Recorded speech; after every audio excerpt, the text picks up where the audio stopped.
ایک صحابی ان کا نام عبداللہ ہے رضی اللہ تعالیٰ، ینگسٹر تھے، سب کے سامنے اعلان کر دیا کہ میں نے اسلام قبول کر لیا ہے، میں حضور علیہ السلام کے قدموں میں جانا چاہتا ہوں۔ قیمتی سوٹ پہنتا، مکہ میں جو کپڑے تھے اسے وہ پسند نہیں تھے، باہر کے شہروں سے اس کے لیے کپڑے لائے جاتے، امیر خاندان سے تھا، اس لیے ہر چیز اس کے پاس موجود تھی، ہر نعمت۔ چچا نے روک لیا، کہنے لگا اگر اللہ سبحانہ و تعالیٰ کو ایک مان چکے ہیں، آپ مصطفیٰ علیہ السلام کو مان چکے ہیں، مدینہ جانا چاہتے ہیں، تو پھر میری ساری نعمتوں کو واپس کر دو، یا یہ نعمتیں اپنے پاس رکھ لو یا پھر مصطفیٰ علیہ السلام کو۔ اس نے کہا کہ مجھے مصطفیٰ علیہ السلام چاہیے، نعمتوں کو چھوڑ دو۔ اسے اس جواب پر اتنا غصہ آیا، اس نے پکڑ کر اس کے کپڑوں کو کھینچا، سوٹ اس کا پھٹ گیا، کہا کہ یہ سوٹ اتارو، اگر حضور علیہ السلام کو چنا ہے تو یہ کپڑے بھی تو میرے دیے ہوئے ہیں نا، میرے پیسوں سے، اسے اتار دو۔ کپڑے اتار دیے، حتیٰ کہ برہنہ کر دیا، دوڑ کر اندر گیا۔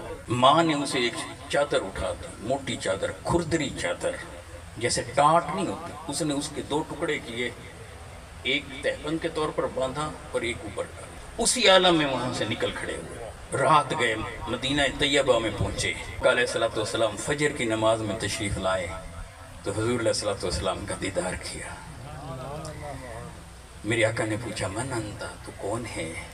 انہوں نے اپنا تعارف کرایا، پس منظر بتایا، کہا تمہارا نام کیا ہے؟ کہنے لگا میرا نام عبدالعزیٰ ہے۔ میرے آقا نے جب دیکھا نا، دو ٹاٹ پہنے ہوئے ہیں، دو کھردری چادریں پہنی ہوئی ہیں، بڑی مشکل سے گزارا کر رہا ہے اور امیر خاندان کا تھا، میرے آقا علیہ السلام نے فرمایا تمہارا نام عبدالعزیٰ نہیں، تمہارا نام عبداللہ ہے۔ دو چادروں پر نگاہ پڑی تو فرمایا تم ذوالبجادین ہو، دو کھردرے کرتوں والے، دو کپڑوں والے۔ یہ میرے حبیب کی ادا تھی، وہ اتنا خوش ہوئے کہ میرے حبیب نے مجھے ذوالبجادین کہا ہے۔ جب بھی ان سے کوئی پوچھتا تم کون ہو، وہ کہتے ہیں ذوالبجادین۔ مولا علی کرم اللہ وجہ زمین پہ لیٹے ہوئے تھے نا، تو میرے آقا کی نگاہ پڑی تو دیکھا کہ پیچھے ساری مٹی لگی ہوئی ہے، تو میرے آقا نے کہا کہ یا ابا تراب، اے ابو تراب، اے مٹی والے، تو سبھی کو پھر بتاتے کہ میں ابو تراب ہوں، مولا علی کرم اللہ وجہ، کہ میرے آقا نے مجھے یہ نام دیا۔ سیدنا ابی ہریرہ رضی اللہ تعالیٰ عنہ، ان کا نام عبد الرحمن ہے، بلیوں سے کھیل رہے تھے، میرے آقا کی نگاہ پڑ گئی، کہا کہ یا ابی ہریرہ، اے بلیوں والے۔ اب کوئی ان سے پوچھتا تمہارا نام کیا ہے، کہتے کہ ابو ہریرہ میرا نام ہے۔ عبداللہ نے اپنی بات سنائی تو میرے حبیب نے ایک جملہ بولا، میرے آقا نے فرمایا فَلْتَزِمْ بابی، پس تو میرے دروازے سے جڑے رہنا، میرے دروازے سے چمٹے رہنا، میرے دروازے سے لگے رہنا، بس اتنا میرے آقا نے کہا تھا۔ اور عبداللہ نے ساری زندگی آقا علیہ السلام کے دروازے کے سامنے گزار دی، سب کچھ گھر بار چھوڑ کر۔ یہ وہ نقطہ ہے جب ہم کہتے ہیں کہ آقا کے دروازے پر آ جائیں، جب ہم کہتے ہیں آقا کے قدموں میں آ جائیں، آقا کے در پر آ جائیں، تو یہ دراصل میرے حبیب علیہ السلام نے ہمیں یہ جملہ عطا کیا فَلْتَزِمْ بابی۔ اور پھر غزوہ تبوک کے موقع پر میرے حبیب علیہ السلام کی بارگاہ میں وہ آتے ہیں اور عرض کرتے ہیں یا رسول اللہ دعا فرما دیں کہ مجھے شہادت کی موت عطا ہو جائے۔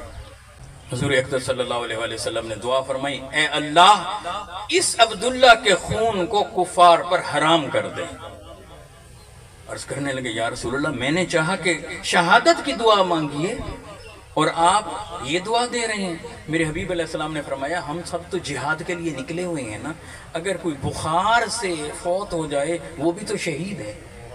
تو ذہن میں رکھیے اس نقطے کو، یہ غزوہ تبوک ہے، نگاہ مصطفیٰ دیکھ رہی تھی کہ غزوہ تبوک میں جنگ نہیں ہونی اور وہاں کسی اور نے شہید نہیں ہونا، عبداللہ نے بخار کے عالم میں فوت ہونا ہے، نگاہ مصطفیٰ تک رہی تھی، پہلے فرما دیا اگر کوئی بخار سے فوت ہوگا تو وہ بھی تو شہید ہوگا۔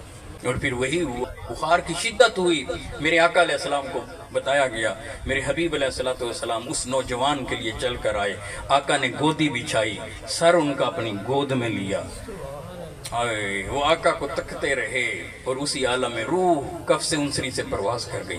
میرے حبیب نے اپنی چادر عطا کی، کہا کہ اس سے اس کا کفن.